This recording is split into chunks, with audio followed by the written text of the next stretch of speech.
Welcome to the Too Spicy for Public clip where Raven's going to get even spicier. Girl.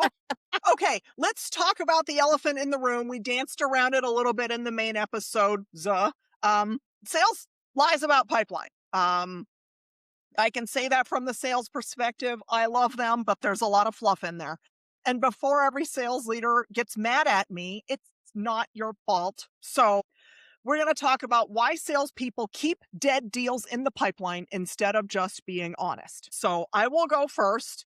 And salespeople are my people. So I feel like I'm going to be a little bit less mean and a little bit more empathetic this time around. What I see is optimism. Salespeople are optimistic by nature. You could not dial for dollars and get 100 no's before you get a yes if you're not an optimistic person.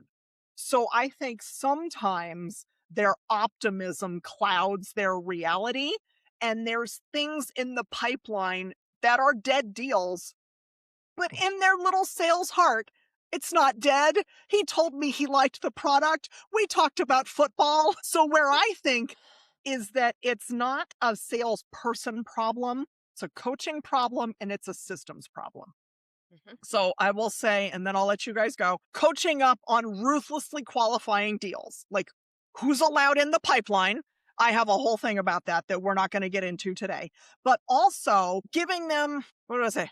Systems problem. Shit, I got lost. It's a systems problem. You have a process. It is repeatable. It is documented. And that qualification goes in that system. And then you coach them on how to qualify. And that's how you get a pipeline that's not full of rainbows and unicorns and fantasy. Now, let's see, Valerie, I want to pick on you first or second. Sales lies about their pipeline. Why is that wrong? What can we do about it? It definitely happened in forecast call where I know a deal is slipping and they're still committing. So I'm like, okay, is this a lie? What's going on? And so on. It's just like your gut feeling tells you something is really off. And it happens more often than you think. Because we all talk, we kind of get the sense, we kind of know what's going on, but it's still in commit in a high probability. But what I do before calling all, I usually look at our comp plan because sales is all about behavior. So sometimes I look at the comp plan, I'm like, oh, did we structure a comp plan that creates a different behaviors that trigger a certain behavior on having the comp plan there? Or it comes back to what you mentioned, Summer. It's like, as a definition, it's like, what do we do in the behavior reinforcing it? Because we tend to reward the carrot, not the stick. So we kind of know how it works. So yes, I've seen often at forecasts, it's inflated. Everybody's trying to move the needle, but is it a behavior based on comp plan and reward? So is it operationally that way? Or is it because it's process, because the definition and we don't reinforce it? So there's a lot of that. So they align.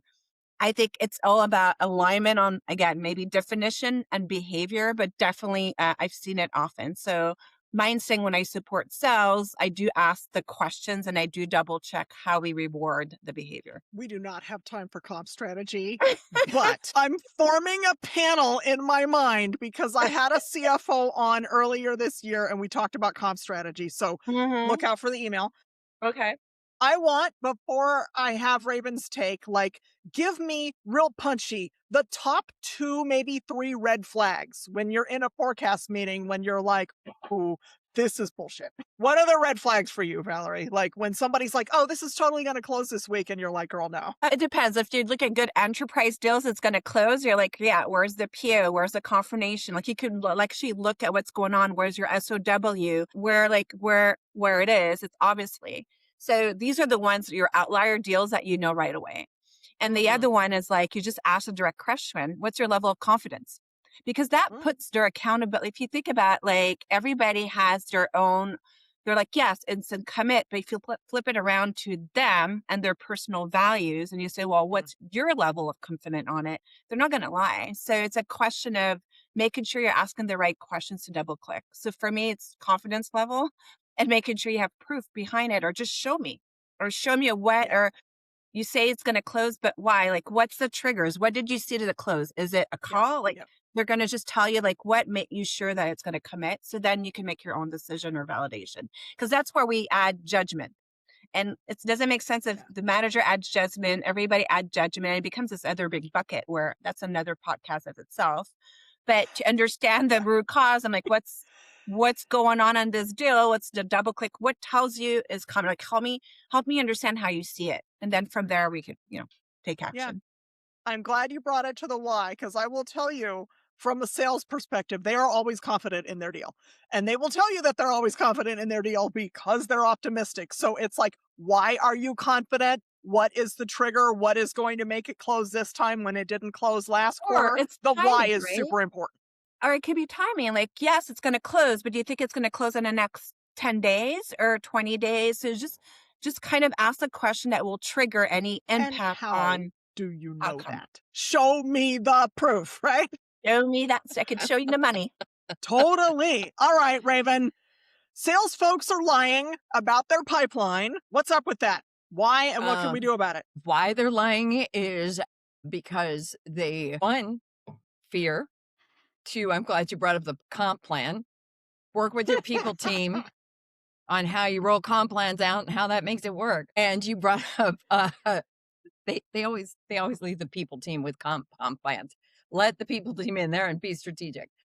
Mm, But it's really this coaching and training. So the last episode I talked about and we discussed hit the ground running. It's unrealistic. And if you, generally speaking, the majority of sales reps I've spoken to, coaching and training, what? We're out there, we're working, we're closing deals, right? So they aren't coached and they aren't trained. What does that mean? They're not valued. They're not respected. Their time isn't taken into account, right? mm, And so that's why they lie, because they don't know any different. They just know if they don't give these numbers, right? It can be as simple as they're confident about it. To your point, Summer, that they never want it to die. But if you're truly being coached and mentored on the process, on the structure, mhm. on client loyalty, on how all of this works and why it's so important to give a true number, because we don't want the CEO going to the founders, good God, and then the CEO going to the whole organization. Going to the Oh, the board, don't even get me started. Lord Jesus. And then, the numbers don't work out. And then the board yeah. comes back and then we get all hammered. And then it's on the, all hands meeting, town hall meeting, whatever you want to call it, that meeting. And we're like, wait a second. Last quarter, we had like 6 million bazillion pipeline fucking dollars. Where did it all go wrong? Nobody was telling the Sales truth. work harder. Exactly. Right. And then it's that blame game we talk about, right? So you have to put in time. Again, this comes to the top, a structured process on coaching, mentoring, Yes. and fucking training. And you do it. You fucking do it. And stop saying you're too busy doing stuff like closing deals. Oh, are you? Are you? But it happens all the time. They're like, we're All the closing your time. numbers. Do I have time to go in my system, CRM system, to clean up these pipelines? It's like, we're all accountable of push. And I love that you mentioned making the time, either a process to make sure we need to do this now. If you, this week, close your deal, fine. But week one, this is what we need to do, because that pacing the time and training is where it is. Because I don't think they intend to lie, but it's more like, I No, don't have time. no, I'm trying to no. bring deals in. Yeah. It's creating that. And I think the onboarding is where we catch it early. So that was a great point. Does sales on board? Do they? I would love to see it. Sorry, sales, but that's what I always hear. Always later on the back end in an employee engagement survey and real conversations. Oh, my onboarding. What do you mean? Like the 30 minutes that I read the paperwork? Yeah, I was like, wait, didn't your manager get with you? No. Yeah, so don't Huge problem. Yes. proactive being Because reactive. that's where they get trained on what a good deal looks like and how to overcome objections and all that good stuff. Mm-hmm. And I'm going to put on here, and maybe this is because it's part of my just DNA, like, even if you give training during onboarding, it's not enough.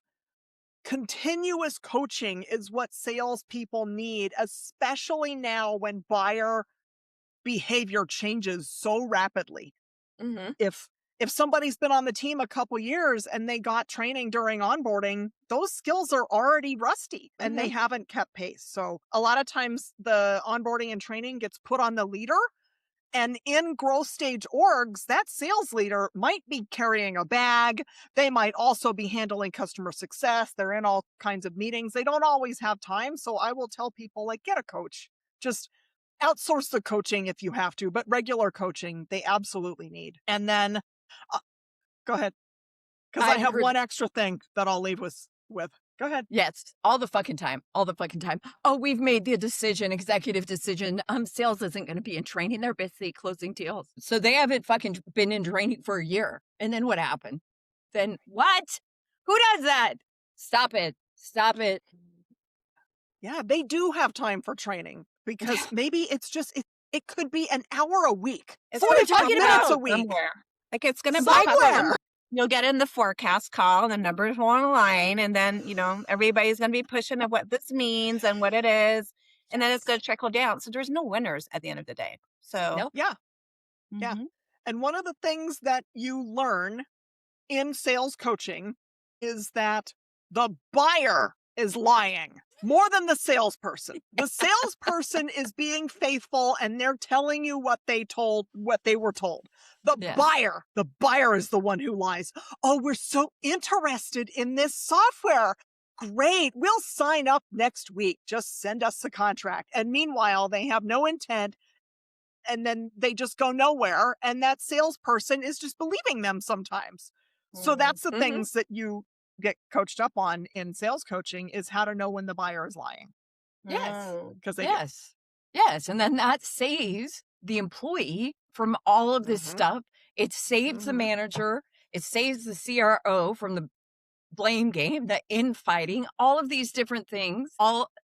So that's all proactivity, though. Imagine Yes, that yes. instead of a Gee. reactive, toxic culture. I love it. So as it turns out, it's not the salesperson that's the bad guy. It's the buyer who doesn't know how to say no. I like That's that. right. Okay. There we go. The enemy's out there. Okay. Well, thank you for coming back again and for being a little spicy with me. It's super fun. Anybody watching the spicy clip, if you want to hear more from these ladies, I will drop them in the link as well. Thank you. We'll get back together again sometime.